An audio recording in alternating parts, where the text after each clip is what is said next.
Hi friends, my hearty wishes to everyone who have cleared this year's UPSC Civil Services Prelims examination. In this video, I'm going to discuss with you the overall approach for the mains examination, as well as certain important guidelines that you should follow for mains exam answer writing. Regarding answer writing, I'm going to discuss only for general studies and not for options. Right. So first, I would like to share with you certain things that an aspirant should keep in his or her mind for the mains examination. This is very crucial. This short period is very crucial.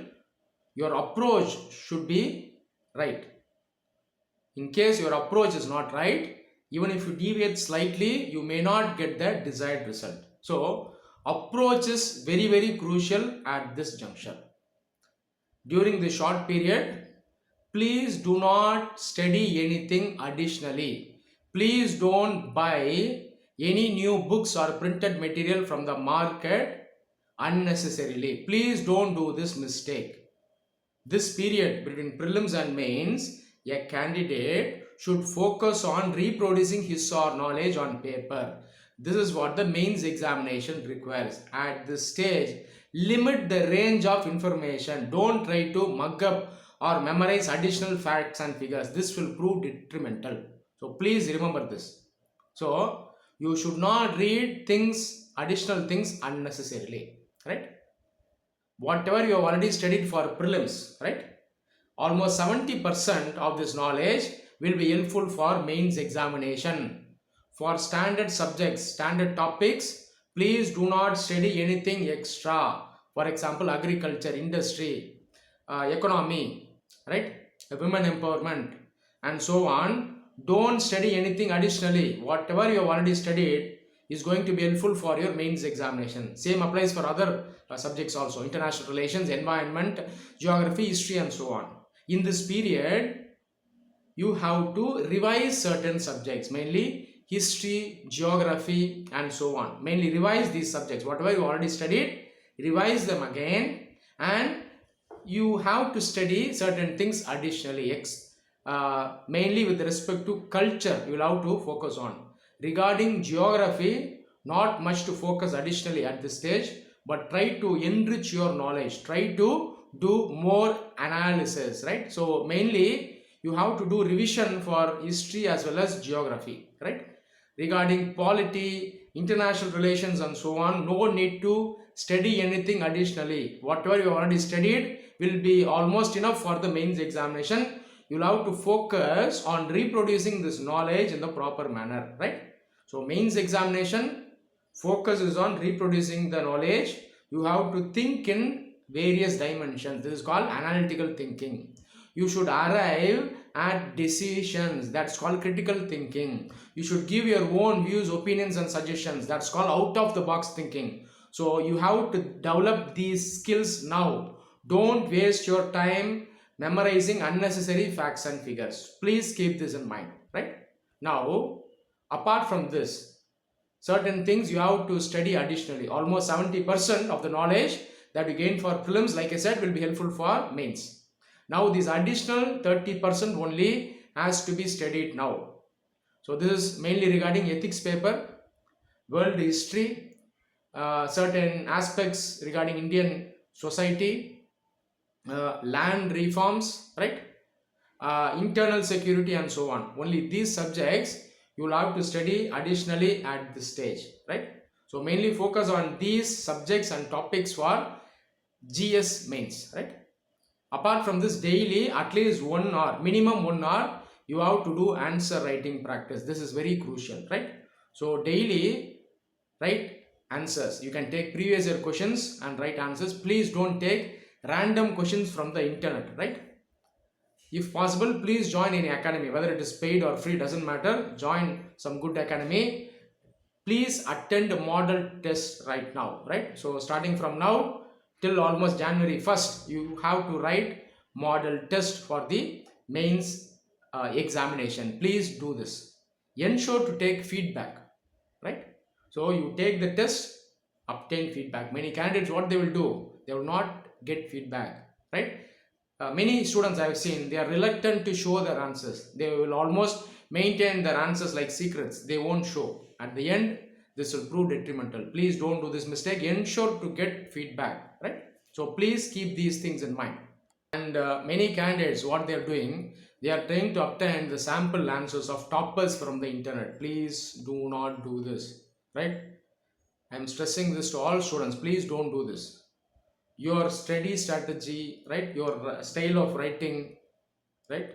The way in which you understand, the way in which you reproduce, this is unique for every individual, and each question is unique as far as the IAS mains examination is concerned, right?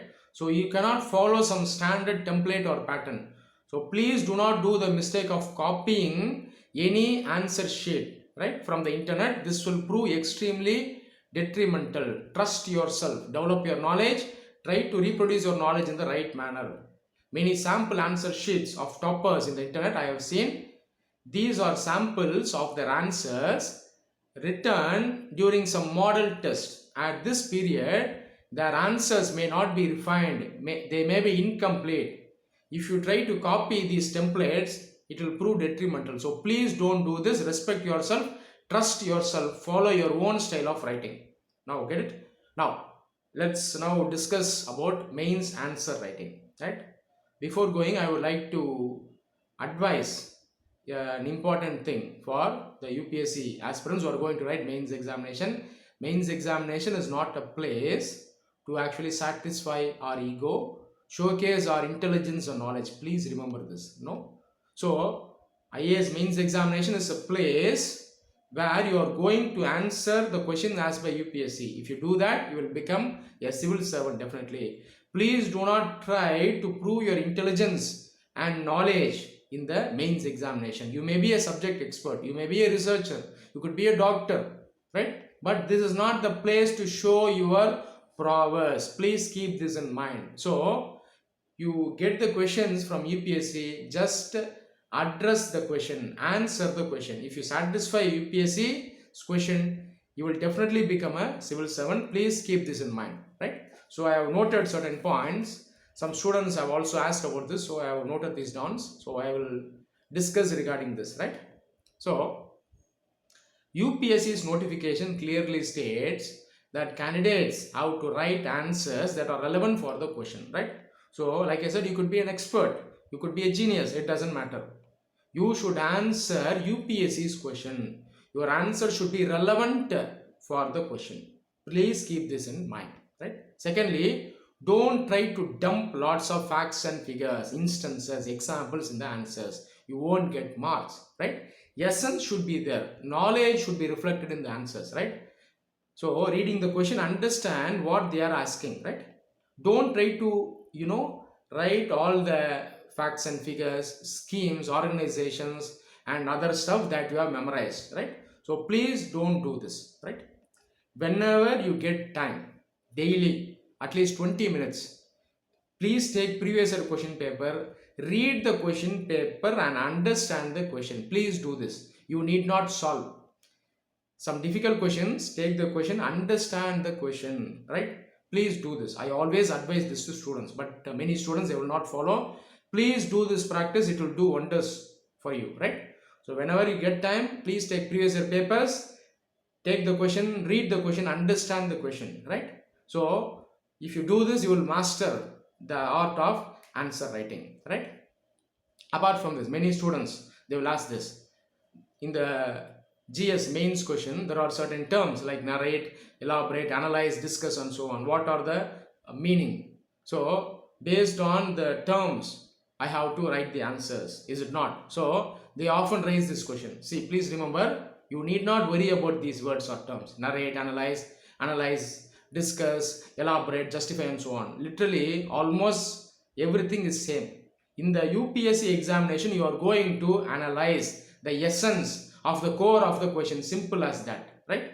So I am going to reproduce my knowledge. Simple as that. For subjects like history, geography, directly I am going to write facts. Apart from that, for other subjects, other topics, I will have to write the essence. Please keep this in mind, right? So narrate, illustrate, so not much of a difference, right? So if you understand the question, please understand the question. If you understand the question properly, automatically you will write a very good answer, right? So don't worry about these terms, right? Mains examination itself is an analytical examination, right? Whatever uh, answer you are going to write, please approach it in a holistic manner. Holistic manner means if they are asking about a certain topic or issue, let's say climate change, for example, just an example. So try to approach this in a holistic manner from various dimensions. Economic implications of climate change, environmental implications of climate change, social implications of climate change and agriculture, climate change and industry, climate change and world wars, right? So try to analyze it from multiple dimensions. Always approach questions in a holistic manner. Please keep this in mind, right? Now, regarding the structure of answers, this is very important.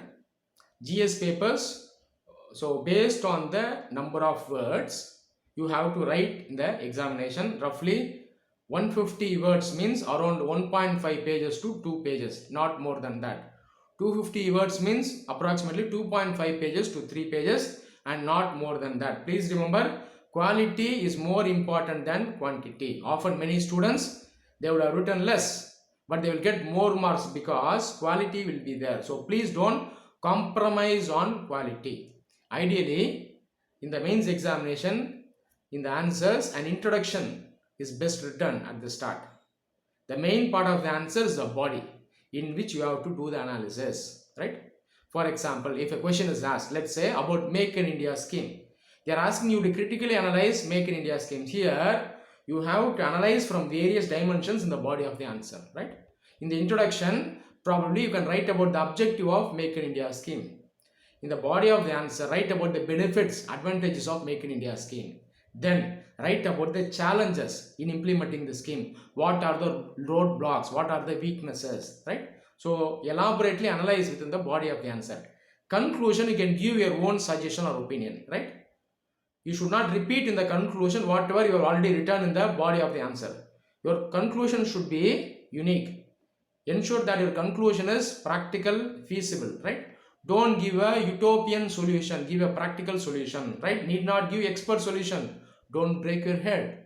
So for Make in India, you can probably give a conclusion like this. Make in India will be a success only through cooperation of all sectors and through cooperation of public sector, private sector and civil society, right? Political will is also very important. Contribution of common man is also important. So probably give a feasible, simple solution like this. This is more than enough, right? So this is how you have to structure the answer. In case you are not able to write a conclusion, doesn't matter, leave it. Don't write for the sake of writing. For 150 words answers, write a shorter conclusion. For 250 words question, write a longer conclusion. If the question does not warrant a conclusion, please leave it. For example, if the question is about listing the benefits of some scheme, let us say, just list the benefits of the scheme and leave it. If the question does not warrant a conclusion, need not write, right? So please focus on the content and the quality of the answer, right? So please keep this in mind. Apart from that, don't repeat the points, right? Just for filling the answer, please don't repeat it. Don't waste your time. If you are unable to generate more points, please move on to the next question. Next, flow of points is important. So logically, you have to write in a flow. Many candidates, what they will do, they will write the complex points at the start, simpler points at the end. I have often seen. For example, National Ganga Mission. They will write about public-private partnership at the top. At the end, they will write about cleaning the Ganga, right? Environmental protection, soil erosion and so on. So, they are just doing the opposite. Start with the simpler point, then slowly graduate to complex points, right? So, please keep this in mind. Flow of points. Next step. Like I said, quality is important. Quantity is not that important. Please don't waste time filling in the examination. Please don't write stories in the examination, right? Now, another question. Often many students, they ask about this. Whether I should write using bullets, numbers, whether UPSC will award me marks if I put bullets or numbering, doesn't matter. Content matters. Based on the question, go for paragraphs or bullets or numbers. It is up to you, right? If they're asking you to list, then you can use numbering or bullets. If they're asking you to analyze or discuss or elaborate, better you can go for paragraphs. Based on the question, you can structure the answer accordingly, right? Next, decoration. Should I decorate? So in the social media, so somebody is saying I should draw more, I should decorate more, I should use crayons, sketch pens and so on. Please don't go by these myths and nonsense. Answer is only for the content. UPSC is not naive to award marks for decoration. Please remember this. Content is very crucial. When I used to write mains, I will use only a black pen for drawing diagrams and for underlining. I never used decoration there, right? So I used to get very good marks. So the mark range obtained by the first 50 rankers, I used to get the same range of marks. So with my experience, I can say this for certainly. So please don't waste time decorating and drawing diagrams, flowcharts, etc. So this won't get you additional marks, right? Regarding diagrams should be drawn only wherever it is necessary. For geography, you have to draw. For environment, you have to draw. For history, if it is necessary, draw. Otherwise, do not draw, right? For science, if it is applicable, you can draw. Otherwise, for social issues, international relationship, and so on, you need not draw diagrams. Don't waste time. Drawing diagrams additionally will not fetch you marks, right? Then, can I criticize the government in case a scheme of the government has failed? A policy of the government is not good. If you feel it is not good, definitely you should criticize, right? The IAS examination itself, the mains examination itself is an analytical examination only. You have to critically analyze. So wherever it is asked, you have to criticize, right? So you can criticize, but don't indulge in any sort of political attack. Don't use the names of the parties or the names of the leaders. Don't use Mr. Rahul Gandhi, Mr. Modi, Miss Sonia Gandhi, Miss Mamta Banerjee and so on, right? You can say the government of the day, right? So you can use this type of words. So the present government, the earlier government and so on, right? Whenever you find any scheme or any policy has failed and there is inherent mistake in the policy, definitely you have to point it out. Let's say demonetization. It was a failure. It was ill-conceived. Demonetization did not bring out black money. It will not bring out black money. Earlier also it was a failure. So definitely the demonetization which was done 4 years back, it was not a good exercise. So you can go ahead and write. It doesn't matter, right? So these are all the important things that you should keep in mind while writing the mains examination. For essays, almost the same guidelines will apply. Ensure a proper flow of points in the essay. With regard to essay, please remember this. Write like a generalist. Don't write like an expert. Many candidates, they will do this mistake. They will write whatever they have studied in their optionals in the essay. Please don't do that. Approach essay like a generalist. Approach it from multiple dimensions. If they are asking about rural development or let's say women development, approach it from multiple angles. So for women development, approach from a political angle, cultural angle, social angle, economic angle and so on, right? You can write from international perspective as well as national perspective. Focus more on national perspective.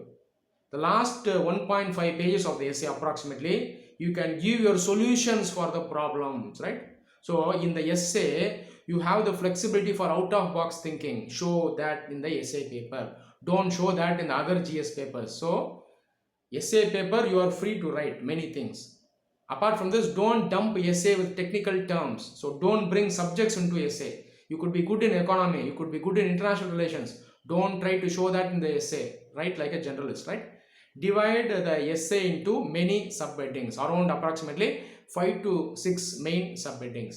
Underline important points. Don't indulge in excessive underlining. This applies for both GS paper as well as the essay paper. So like I said, ultimately quality matters, quantity and decoration, these don't matter much, right? In fact, quantity doesn't matter, right? So please keep these things in mind. I hope this session has been helpful to you. I wish everyone all the very best. Thank you.